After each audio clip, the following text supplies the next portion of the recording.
Hey everyone, SolarPrimal here. Pokemon White 2 with only baby Pokemon was nothing to cry over. So let's try something different. Can I beat Pokemon HeartGold with a team of only gift Pokemon? Now I may not be the first to try this challenge, but HeartGold and Soul Silver come with a huge variety of gift Pokemon throughout the game. And that's where we encounter our first problem. We simply just have too many Pokemon at our disposal. So much so that we will run out of spots for HM users, meaning that some of the team will have to pick up the slack and learn some HMs themselves. There are some that will benefit from knowing these HMs, but it'll just depend on how things play out. This challenge already has a foreshadowing of a typical playthrough, which I so happen to have already done on this channel with my Let's Play of Pokemon HeartGold. Let's go over the rules. Only gift Pokemon can be used in battle. I can catch other Pokemon for HMs, but obviously this time that might be not necessary. No glitches or exploits, and no items in battle with the exception of held items. What gifts are in store for us? Only one way to find out. Let's do this. No need for the universal randomizer this time around. We just pick Cyndaquil. We nickname our starter Pokemon Zuko. And if you guess the reference, you have restored your honor. Zuko has a hasty nature, appropriate. Speed is up and defense is down. Not too bad actually, that'll sync up well with how Zuko's stats will be later. And then the Blaze ability as usual. Pardon the time jump, but yeah, it's nighttime now. But we still pick up the mystery egg from Mr. Pokemon. This is important for later. And then we face off against our first rival battle. But yeah, this is pretty standard of a battle in terms of our first bout against our rival, so we win in the end. We then drop off the mystery egg to Professor Elm before making our way to Violet City. Upon arriving, we can speak to an NPC next to the PC in the Poke Center named Primo. Primo has a few functions. If you give him the right phrase, he will give you a number of prizes. Mostly PC backgrounds, which is nice. But he also has Pokemon eggs. The only one in particular we are after is Mareep. Yes, there is a Wooper and a Slugma available, but I have plans. Zuko takes care of Sprout Tower as we rack up the steps. And after quite a bit of time, our Mareep egg hatches. We nickname Mareep Mako. Mako comes with a naughty nature, but that's not great actually. Attack is up and special defense is down. But we do get the static ability. And after a lot of training, we get Mako to level 13 and take on the Violet City Gym Leader Falconer. Pidgey goes down after a single Thunder Shock. Pidgeotto has me worried, so we lower its attack with Growl.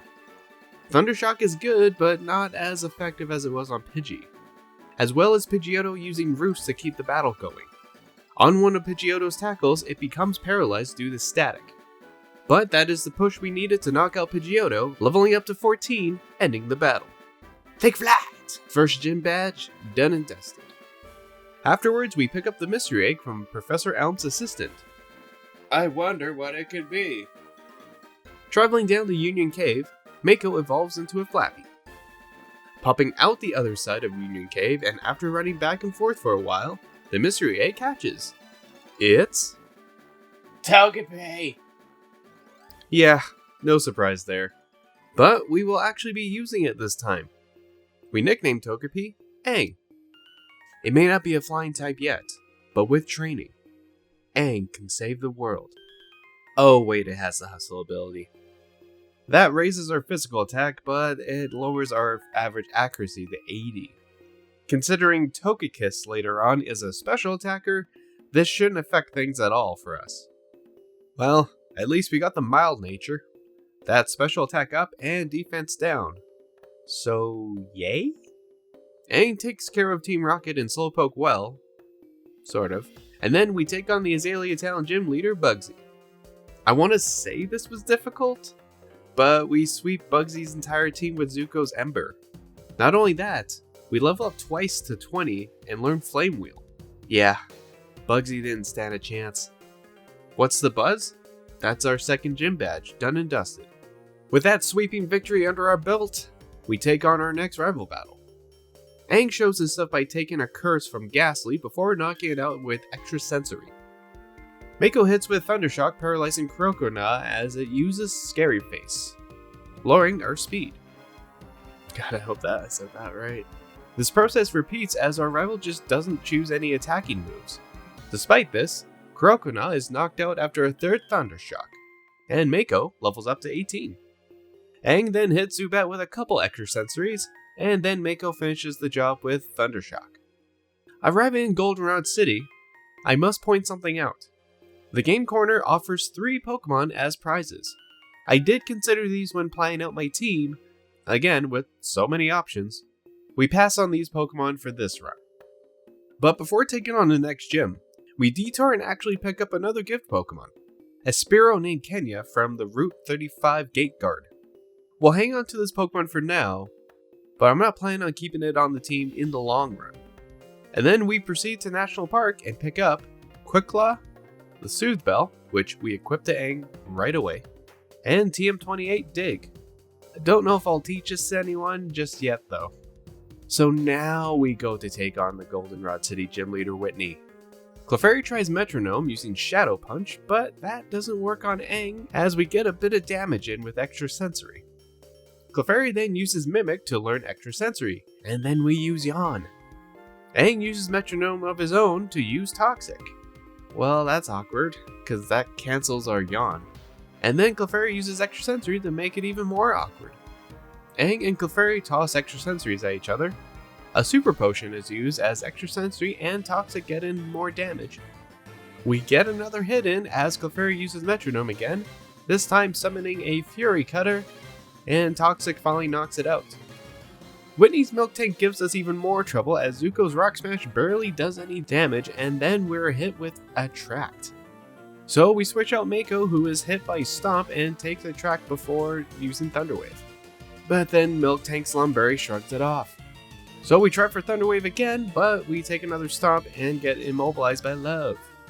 Not wanting to risk another teammate getting hit, Mako is hit by one more Stomp before fainting in the process. Aang takes a Stomp before using Charm on Miltank. We switch out to Zuko, taking yet another Stomp. We try to lay on Rock Smash to help lower Miltank's defense, but eventually get struck with Attract again. The next Rock Smash nearly knocks out Miltank, but it survives and uses Milk Drink. We manage to hit another Rock Smash, lowering Miltank's defense even more, but she keeps ticking with Milk Drink. This keeps going as we can't seem to get ahead of Milk Drink before being immobilized by Love and getting stomped down by Miltank. We give Kenya a shot and it takes a hit from Stomp and getting damage in with Aerial Ace.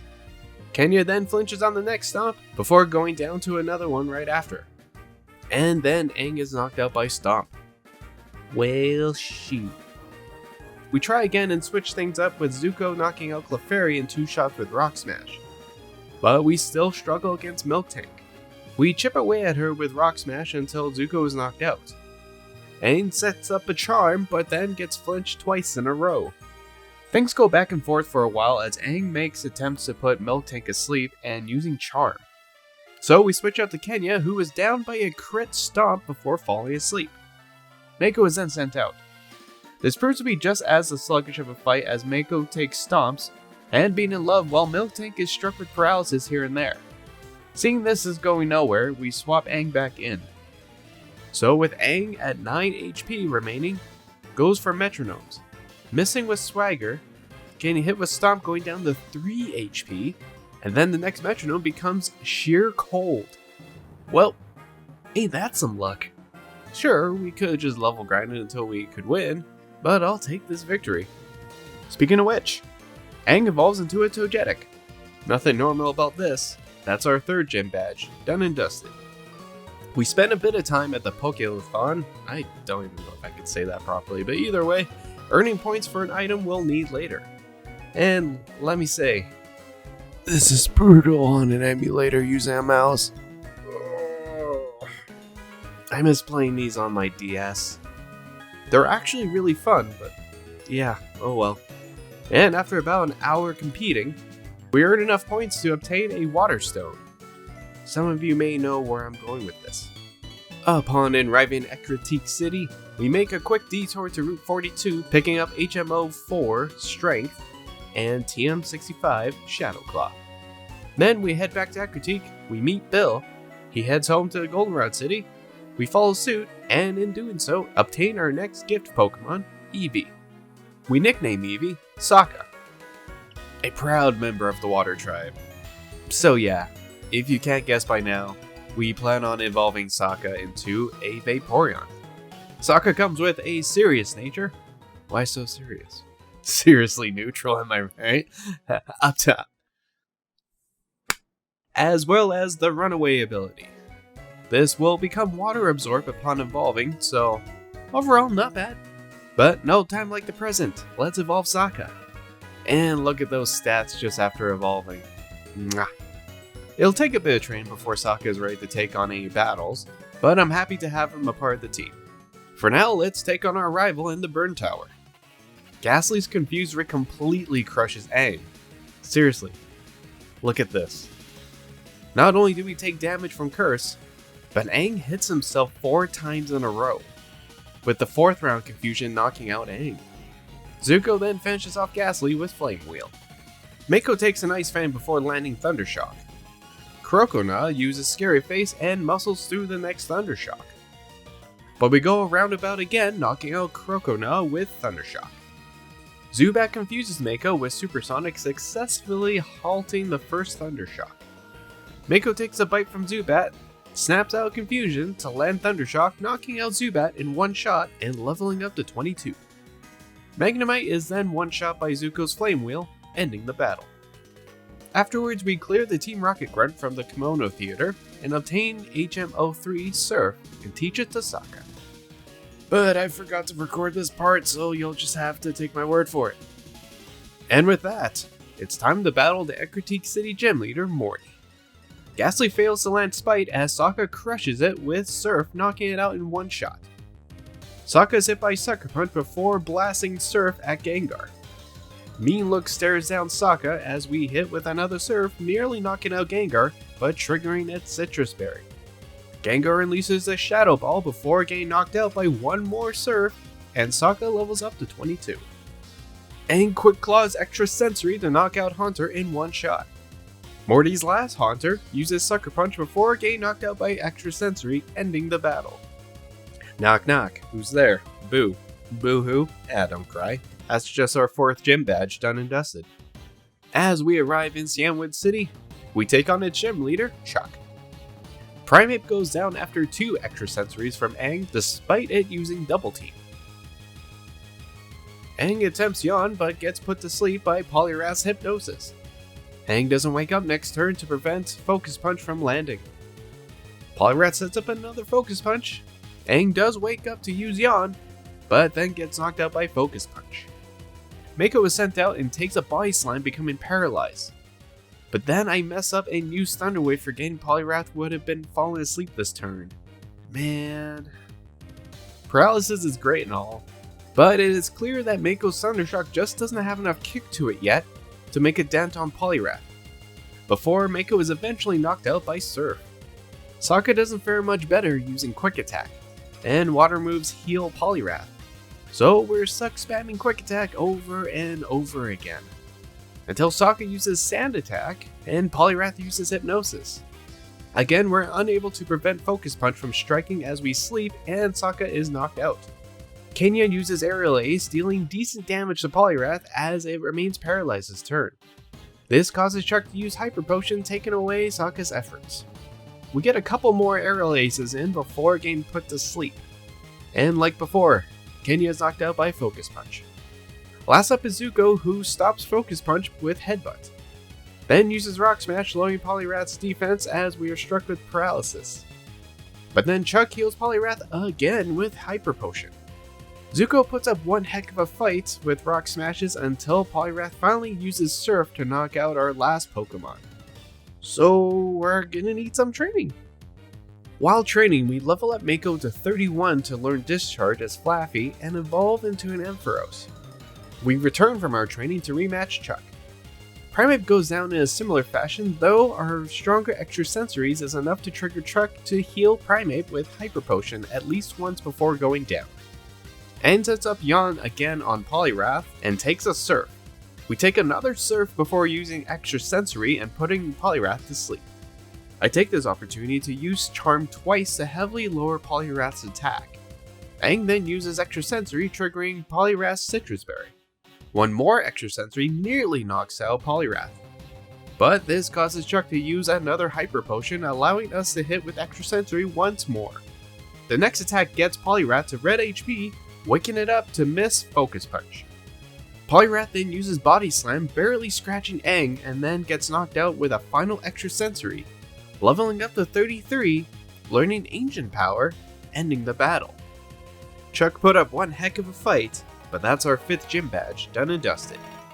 Now there are 2 more gift Pokemon available after defeating Chuck. A Shuckle named Shucky, and a free Tentacool if by some chance you release all your Pokemon except for one and it cannot learn Surf. In all my time playing these games, I never knew this existed until researching for this challenge.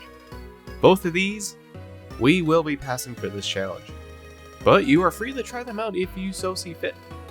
Normally, we would continue to battle the Olivine City Gym Leader, but look at our team. I don't feel like we're ready yet. So we're moving on to Mahogany Town and Team Rocket's Purge. And with that, we take on the Mahogany Town Gym Leader, Price. This goes by very quickly as Mako one-shots Seal with Discharge. Zuko one-shots Piloswine with a crit Flame Wheel. Dugong takes 3 discharges, a Hyper Potion plus a full restore, and a Tackle before going down, ending the battle. Looks like I gave Price cold feet. That's our 6th gym badge, done and dusted. Now let's give Olivine City Gym Leader Jasmine a try. Similar to Price, Magnemite is one-shot by Lava Plume, Steelix is one-shot by Surf, and then the second Magnemite is one-shot by Lava Plume, ending the battle. Sorry to steal the show there, but that's our 7th gym badge, done and dusted. With Team Rocket causing trouble, I figured it might be a good time to test out our team's hidden powers. For Mako, we do neutral damage to Drowsy, super effective damage to Caterpie, and not very effective damage to Growlithe, making Mako's hidden power Fire. Zuko does neutral damage to Drowsy, neutral damage to Caterpie, super effective damage to Geodude, and not very effective damage to Gloom, making his hidden power Water. Aang gets neutral damage on Drowsy, super effective damage on Metapod, and neutral damage on Growlithe, making Aang's hidden power Flying. Sokka does neutral damage to Abra, neutral damage to Caterpie, super effective damage to Geodude, and neutral damage to Hoppip, making his hidden power Steel. This is quite the runaround for testing, and the results are interesting. Starting with the worst outcome, Sokka with Steel type hidden power. Considering we already defeated the Ice Gym and Water type being already effective to Rock, yeah, not the greatest roll here. Next was Mako with Fire type hidden power. We would have preferred an Ice type, and considering we're going to be getting Power Gem later on, Fire isn't very useful for Mako, ironically. And then we have Zuko with the Water type hidden power, which isn't too bad, but it's not that great either. This would only cover ground and rock weaknesses. If this was a solo run, then I would have considered this more. And then we have Aang with a Flying type hidden power. This one I'm conflicted on. We can evolve Aang into a Togekiss later on and obtain Air Slash through the move relearner. Until then, we are without a special attack flying move that would come in handy. So it'd just be a matter if I'm willing to wait that long or not. We need a shiny stone to evolve, but we won't be seeing that until after we defeat the Pokemon League. So I guess we'll stick with it for now. While battling Team Rocket, Zuko evolves into a Typhlosion. Honor restored. Now for our next rival battle. Golbat uses Air Cutter before taking Extra Sensory. Golbat then tries to save itself with Confuse Ray, but it still gets knocked out by Extra Sensory and Aang levels up to 36. Magnemite is one-shot by Lava Plume. Feraligatr is one-shot by Discharge. Haunter is one-shot by Extra Sensory, thanks Quick Claw. And Cecil is then one-shot by Lava Plume, ending the battle. A clean victory. Arriving in Blackthorn City, we go to the move tutors who can help Pokemon relearn moves, as well as forget some. But we need a heart skill to exchange. So I go back to Route 32 and pick one up, and have Aang relearn Magical Leaf. Now, it is time to battle the Blackthorn City gym leader, Claire. Mako is sent out to face Gyarados, taking the Intimidate ability, but this does nothing. Feels good. And Mako one-shots Gyarados down with Discharge. Dragonair uses Dragon Pulse before getting knocked out by a crit Aurora Beam. The next Dragonair uses Thunder Wave before surviving Aurora Beam. Claire heals up Dragonair, but we have more incredible luck as Paralysis never kicks in. Sokka takes a Dragon Pulse before knocking out Dragonair. Kingdra then uses Hydro Pump on Mako before becoming paralyzed from Discharge. The next Discharge triggers Kingdra's Citrus Berry, but she remains paralyzed this turn. And then the following Discharge crits to finish off Kingdra, ending the battle. And then after taking the Dragon's Den quiz, Claire gives up the badge. That's our 8th gym badge, done and dusted. I didn't have a pun at all for that, so yeah. We briefly pop out and then back into the Dragon's Den to obtain another gym. Another gym? It's supposed to be gift. Oh. We briefly pop out and then back into the Dragon's Den to obtain another gift Pokemon, Dratini. We nicknamed Dratini Iroh, despite being a female. The reference still works in my eyes. Iroh comes with a timid nature, speed is up and attack is down. This is a good and bad nature for what we have intended, so oh well. We'll take it. As well as the Shed Skin ability. That's a good nature, and it'll become inner focus much later on. Before we fly down to visit Professor Elm, we actually traverse back to Mount Mortar and beeline it to the Karate King and engage in battle with him. Aang handles this with no issue. Afterwards, we are gifted our final team member, Tyrogue. We nicknamed Tyrogue Boomy. Boomy comes with a mild nature. Special attack is up and defense is down. That's not good at all. As well as the Guts ability. But depending on which Hitmon Boomy evolves into, this ability will change. Professor Elm instructs us to go see the Kimono Girls. As a side prize, we see our rival get his butt kicked by them. Now it's our turn. We struggle to take out Umbreon. He's a tacky boy. Oh boy, that's meant to be tanky. Oh well. Aang can't quite get the job done, so we ask Zuko for a hand. But Umbreon is still no pushover. Mako is sent out, and after a few heavy hits, Umbreon is knocked down. Espeon is just as troublesome as Aang is knocked out. Mako is sent out, but then gets knocked out after a couple psychics. So Sokka comes out to finish off Espeon. Luckily, Sokka is able to one-shot Flareon with Surf. But then our luck runs out as Jolteon wipes out the rest of our team. Perhaps we should level grind a little. We return later once Mako has learned Signal Beam. This seems to help out a ton against Umbreon by knocking it out after 3 Signal Beams. Espeon still gives Mako a bit of trouble, but we can hit much harder now before going down. But once again, Sokka is able to finish the job. Flareon is dealt with the same way as before. Sokka is able to tough out Jolteon's first Thunderbolt to land Aurora Beam. Honestly, I know Surf would have done more, but oh well. Zuko takes the next Thunderbolt, then hits with Lava Plume before becoming paralyzed by Thunder Wave. But despite Jolteon using Double Team, Zuko pushes past the paralysis to land Lava Plume to knock out Jolteon. Lastly, Sokka tanks Vaporeon's Quick Attack to land Bite before going down to the next Quick Attack. Aang is hit by Surf before returning the favor with Magical Leaf. Vaporeon goes for Surf again, but is knocked out by Magical Leaf. And with that, we survive the Kimono Girls Gauntlet. Whew. As we make our way towards Victory Road, Iroh evolves into a Dragonair. Also, Boomy evolves into Hitmonlee. By doing so, we gain the Limber ability. And now, time for our final rival battle before the Pokemon League. Cecil gets Faint Attack in before going down in one shot by Surf, and Boomy levels up to 22. Magneton is one shot by Flamethrower. Feraligatr uses Waterfall to crit on Mako before going down in one shot by Discharge. Haunter uses Mean Look, rude, before getting one shot by Shadow Ball.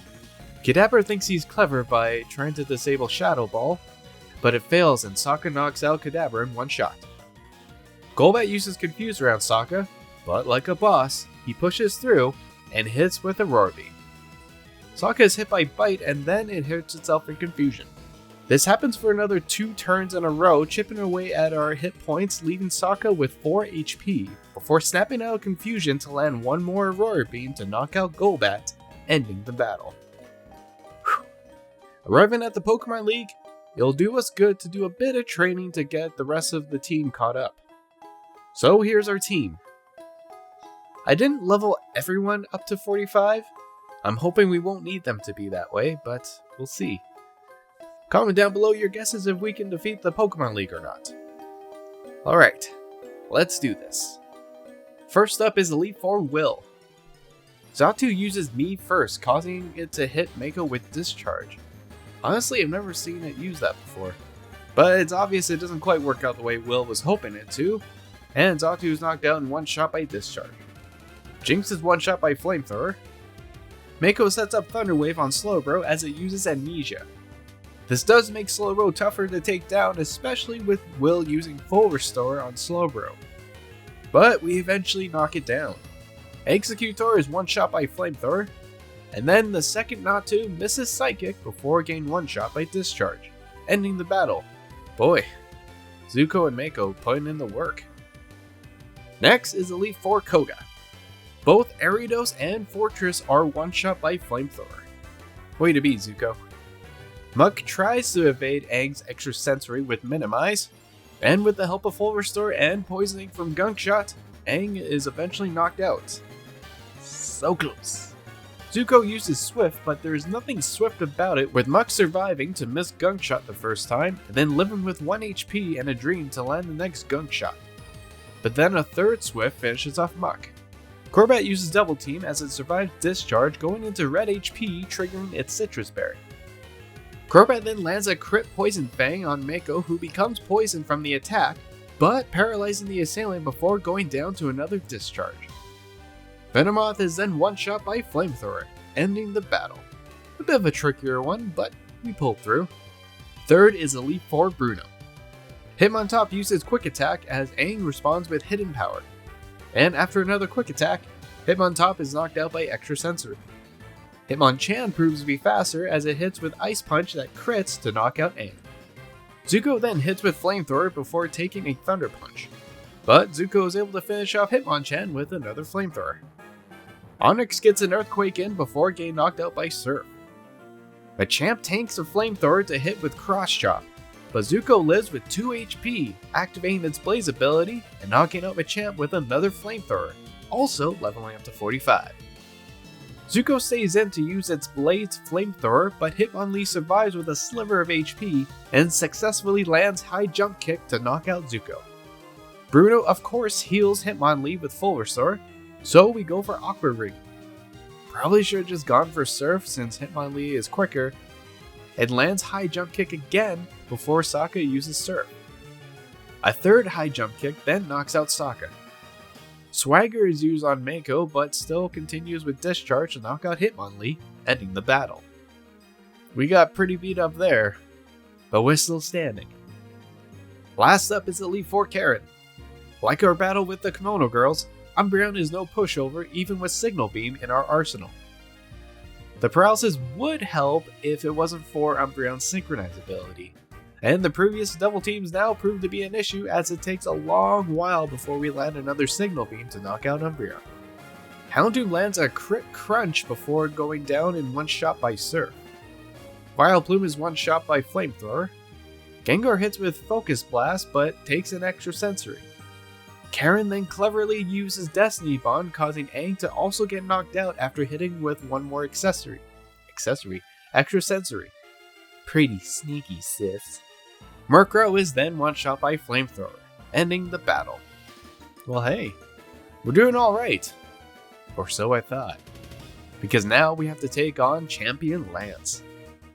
Gyarados uses Waterfall but then is knocked out by Discharge, being quad weak to Electric.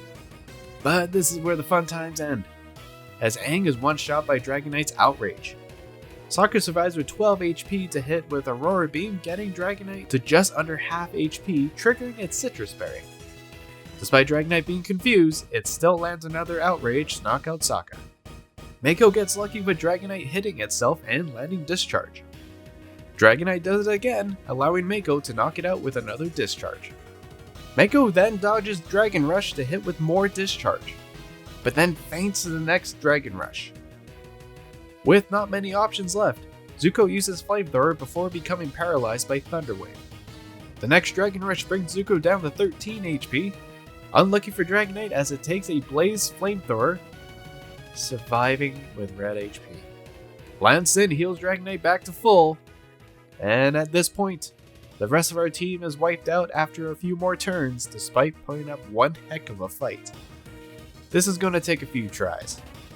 We run through the Elite Four over and over again to help speed up the leveling process. About 7 hours later, and 8 failed attempts. We return with Mako and Sokka being our highest leveled members at 55, as well as being nearly tapped on money. Mako paralyzes Dragonite just before it sets up Safeguard. We then crit on Discharge before Mako takes an Outrage, which still hurts. The next Discharge nearly knocks out Dragonite as it remains paralyzed this turn. So Lance heals Dragonite back to full as we get a bit more damage in with Discharge. Mako keeps up the Discharge to chip away at Dragonite as it misses more Outrage. So one more Discharge knocks out Dragonite. The next Dragonite misses Dragon Rush as Mako uses Thunder Wave.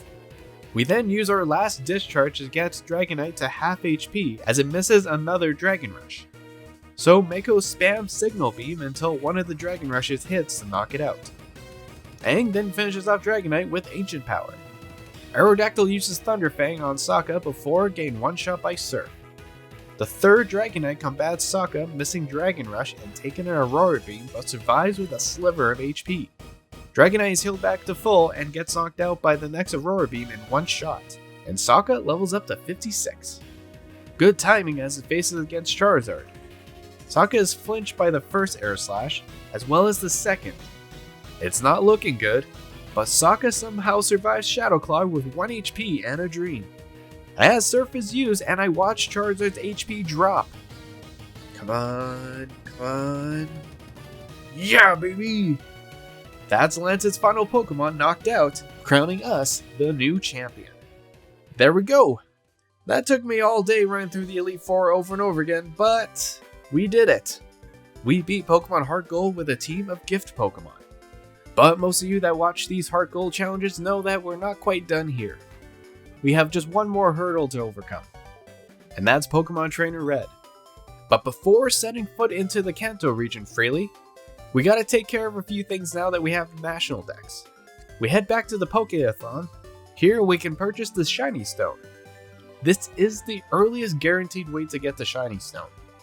Other ways are hoping to get lucky and attain one through a trainer on Route 14 when called, which we're not even there yet, or by winning first place at the bug catching contest, as it is a possible prize. Otherwise, we'd have to wait until we defeat all the Kanto gyms to get Rock Climb and obtain the Shiny Stone in National Park. So you know what that means. We're gonna need a montage. And after accumulating over 3,000 points, we pick up the Shiny Stone, then finally evolving Aang into Togekiss. Now we got a nice boost in stats, but that's not all. We can now also have Aang relearn a couple moves after picking up a couple more heart scales, Aura Sphere and Air Slash. But for now, we'll just relearn Air Slash as an upgrade to the hidden power flying that we've been using. Aura Sphere will be on the back burner for me until I find a use for it. Now, on to Kanto. As we go through, Iroh evolves into a Dragonite. Now we're talking. Also, as a side note, while going around to take on the phone call rematches for experience, apparently the Red Gyarados comes back. I'm sure folks knew about this before, but I just felt it was neat. Now, without doing too much level grinding, here's our team. I'll have to admit, I'm a little nervous. One of our biggest issues with this team at the moment is our weakness to Ice-type moves. but we'll see how this goes. And for good measure, let's give Boomy the Choice Scarf, just in case. Let's see how we do against Pokemon Trainer Red. Pikachu is hit by Earthquake but survives to one-shot Boomy down with Iron Tail. Red heals Pikachu back to full as Iroh responds with Extreme Speed but becomes paralyzed in the process. We go for Extreme Speed again to finish off Pikachu. I missed that Shed Skin ability already. Lapras blasts Mako with Blizzard as we hit with Discharge. Not doing a whole lot. Mako then goes down to Brine. I send Sokka out hoping to be more resilient. Sokka takes a Body Slam and then sets up Aqua Ring. This at least counteracts Hail a little, but then the next Body Slam crits to knock out Sokka. Zuko uses Flamethrower since it's neutral to Lapras, but then Brine knocks us out. Luckily, Aang is able to finish off Lapras with Grass Knot. Snorlax spells trouble for us as it takes an Air Slash before using Blizzard on Aang, but somehow survives? We go for Air Slash again, hoping to flinch, but it gets taken down by another Blizzard. With the paralysis on Iroh, Snorlax goes first to use Blizzard and knocking out our last Pokemon. Okay, so maybe some leveling grinding required. So on our next attempt, Earthquake now one-shots Pikachu down. Sokka is sent out to face Charizard, but Sokka gets flinched by Air Slash not once but twice before the Hail finishes him off. Oof. Charizard then one-shots Mako but does become paralyzed from the hit. Aang goes for Ancient Power, finishing off the Not a Dragon Pokemon as we get a stat boost from Ancient Power. Lapras takes a boosted Grass Knot going down to red HP, but then Aang is hit by Blizzard, surviving thanks to the stat boost. As expected, Red heals Lapras as Aang goes for Grass Knot again, with the third one knocking out Lapras. Aang then unfortunately misses Air Slash and then goes down to Blizzard from Snorlax. Good show, buddy. Good show. Boomy comes in swinging with close combat before taking a Blizzard and becoming frozen.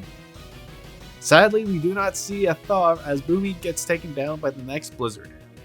Zuko's Flamethrower deals a bit of damage against Snorlax burn before it uses Crunch. The burn almost takes it down, but it survives with a pixel of HP. Red uses Full Restore on Snorlax and Zuko hits with Rock Smash. We do drop Snorlax's defense a bit, but I'm not sure if this will matter. Zuko uses Flamethrower again as he is nearly knocked out by Crunch. Why does it feel like it did more damage? Hail gets Zuko to 16 HP, activating its Blaze ability, so we go for Flamethrower again, doing virtually no damage? Huh? And then gets knocked out by Shadow Ball. Iroh hits with Dragon Rush, but this Snorlax just won't go down, as it responds with a crit Blizzard to knock out Iroh in one shot, knocking us out completely. Alright, we're close, but we still need work. We fly back to Blackthorn City to have Zuko forget Swift and relearn Eruption. This move will be our big bang attack at the start where Flamethrower is lacking. Now back to level grinding. A few more attempts later. Like before, Charizard uses Air Slash on Sokka, but this time doesn't flinch, allowing us to hit with Surf, nearly knocking out Charizard as the Hail pushes its HP to red. On one of my previous failed attempts, I learned that Red switches Charizard out for Venusaur, so I predict the switch and use Ice Beam, dealing decent damage. Better than Surf would have done, but Venusaur is always faster and knocks out Sokka with Sludge Bomb. Zuko uses Eruption to finish what Sokka started, knocking out Venusaur. Blastoise is still a beast, hitting with a crit Blizzard on Mako, who responds with Discharge, paralyzing Blue Bowser. Mako toughs out the Hail, standing with 6 HP. So the next Discharge hits, but it's not enough, as Blastoise hits another Blizzard to knock out Mako. But the Hail is in our favor this time, as it wipes out the rest of Blastoise's HP. Talk about getting blue balled. We have no idea who's coming out next, so I take a chance on Iroh as Snorlax is sent out. Iroh uses Outrage, but doesn't last long against Blizzard. With a boom, Boomy uses Close Combat to sweep up Snorlax. Red sends out an injured Charizard to heal it up back to full as it is hit with Air Slash. Should have gone for Ancient Power. Charizard uses Flare Blitz, taking a bit of recoil, but Aang survives and gets to use Ancient Power after all to knock out Not a Dread. Red's last Pokemon, Lapras, is sent out. Like before, Aang uses Grass Knot, and it barely survives and knocks out Aang with Blizzard. Red heals up again as Zuko hits with Eruption. Not doing as much damage as I was hoping though. So we try for Flamethrower, dealing about the same amount of damage as Lapras replies with Brine to knock out Zuko. Luckily Boomy is sent out and with Choice Scarf equipped, making him faster and uses Close Combat to finish off Lapras, finally ending the battle. And there we go. We did it! That's another challenge, done and dusted. I had a lot of fun with this challenge. Kinda took me back to my Let's Play roots. Who knows? We may see those return to the channel in some form. Speaking of which, for our next challenge, let's do one requested by you guys. Can I beat Pokemon Ruby with only one Aeron? Anyways, that's it for this challenge. Leave your suggestions down below on what I can do for future challenges. I may try it in the future. So until then you guys, this is SolarPrimal signing out, and bye for now.